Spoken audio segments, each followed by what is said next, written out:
Hello ladies and gentlemen, welcome back to Stocks Around Us with me, Pizza. Guys, I'm actually really busy right now because I'm like Facebooking, Instagramming, Facebooking again, writing an email, updating my calendar and status, FaceTiming, Facebooking again, and oh my god, so many things. Seriously, I'm not crazy. And don't blame me because I'm just making full use of 3G. Yes, congratulations to Thailand for finally joining the 21st century.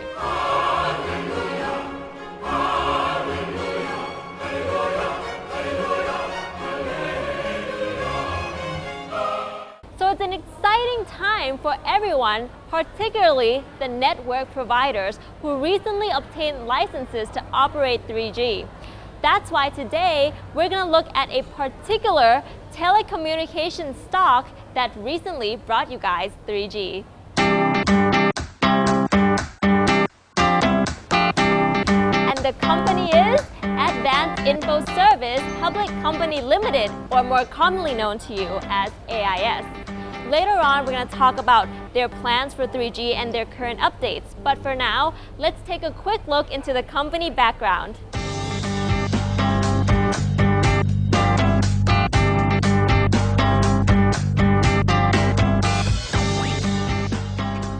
AIS is the #1 mobile phone service provider in Thailand, having the highest number of subscribers and largest market share. In fact, right now, there are about 37 million people subscribed to AIS, which is 44% of the entire market.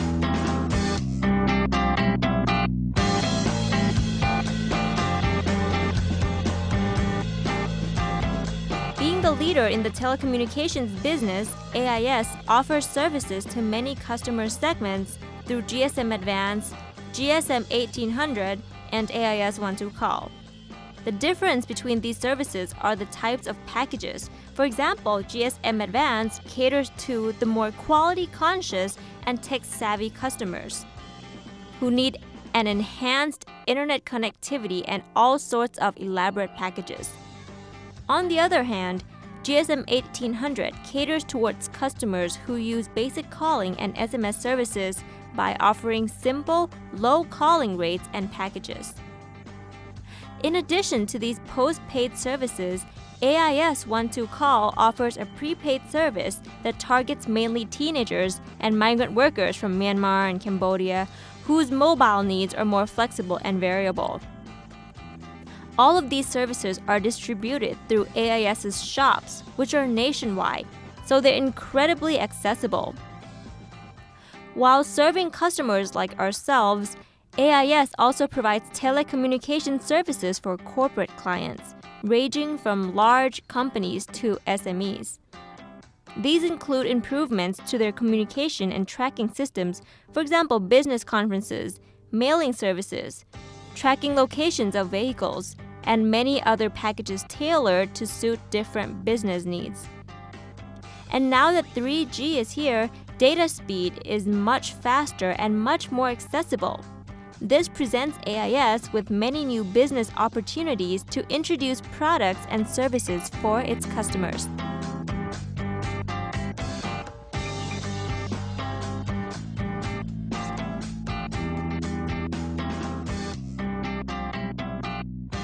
Guys, the 3G is definitely a hot topic right now, and I'm sure we're all wondering, what's up with it? So today, we are here to meet Khun Pratthana Leelapanang. He is the Senior Vice President and Head of the Digital Product and Services at AIS. สวัสดีค่ะคุณปรารถนา สวัสดีครับ Thank you so much for meeting with us today. Thank you and very welcome to AIS office. Thanks. First of all, congratulations on your 3G launch. Thank you very much for that. How is it going right now? Well, I would say we have received tremendous amount of welcome from the customer. We officially launched it in the very early weeks of May. Previously, we launched a little bit in April, inviting some group of customers, and in May, we opened for public, for customers to apply for it.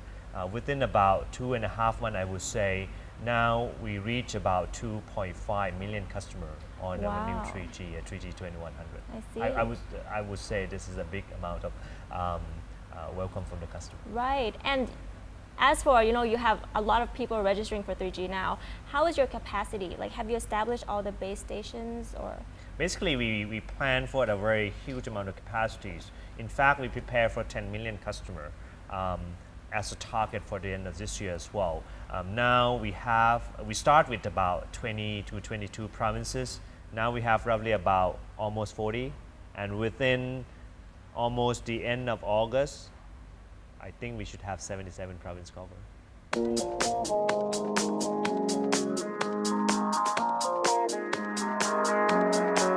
From a marketing perspective, how are you planning on converting your customers onto the new platform? Because some people might be skeptic or anything. I think from the demand perspective, I would say we don't actually need to really convince them.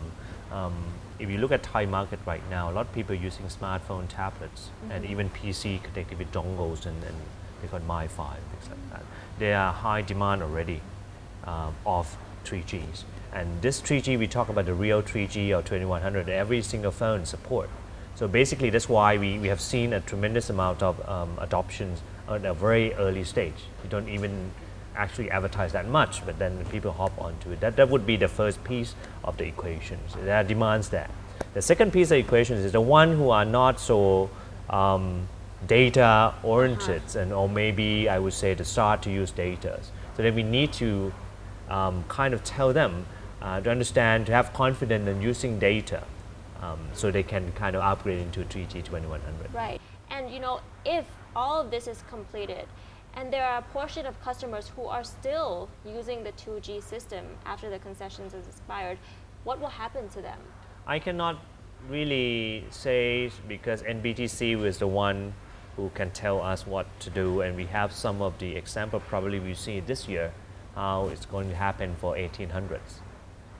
But simply saying that for the next 3 years, you still have 2G 900 for sure, so you don't need to worry about. And at that point of time, we'll see. All right, we'll just cross that bridge when we come to it. We'll see, and we see 1800 case this year.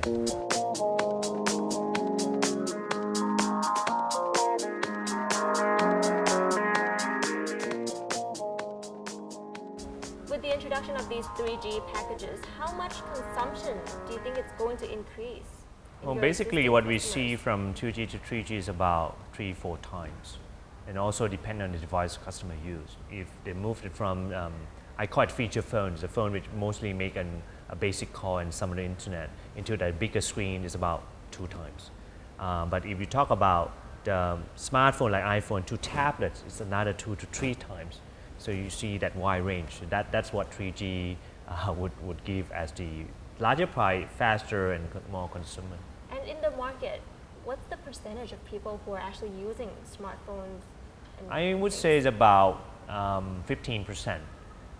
I give you some of the big pictures, like 100% of customer, about 30% of customer use internet over the mobile phone. In Thailand, roughly about 80 million, I think, of the mobile phone numbers. I would say customer, we have less than that.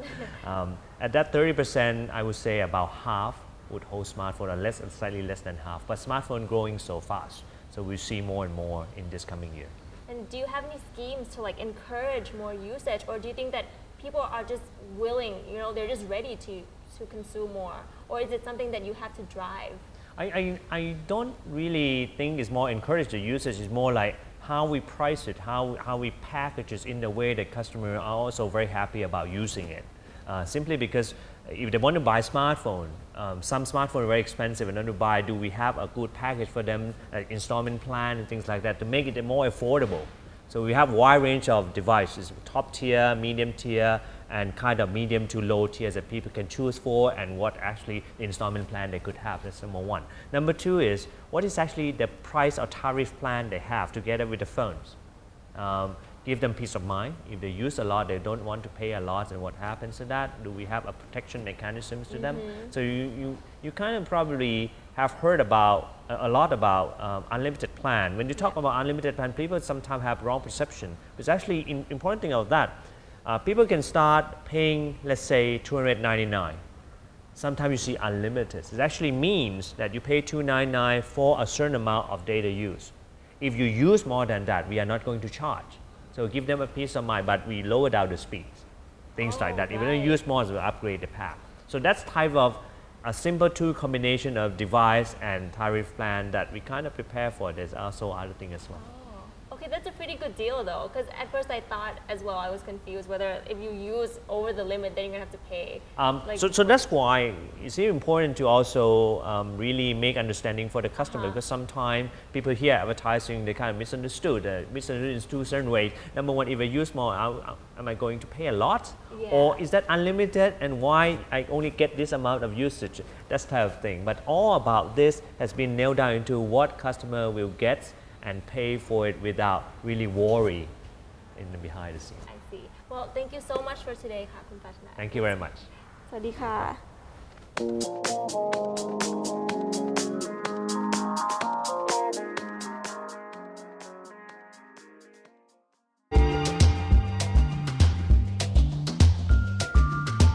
Financial highlights.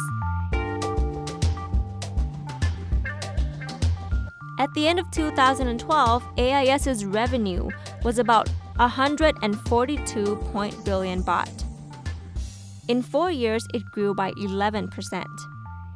Its net profit was almost 35 billion baht, growing by 27%. AIS's net profit margin was about 24.5%, a growth of 14% from 2009. The ROE was about 84.5%, a growth of 53%. The PE was around 20.6, growing by 2%, and the PBV was 17.5, a growth of 66%. At the end of 2012, its share price was 209 baht. This grew by 34% in 4 years. And as of May this year, the market cap of AIS was about 835 billion baht. Ladies and gentlemen, that was AIS. Join us again next time for more company highlights with Me Pizza. I'll see you guys later. Bye! Playing with my new phone and new 3G.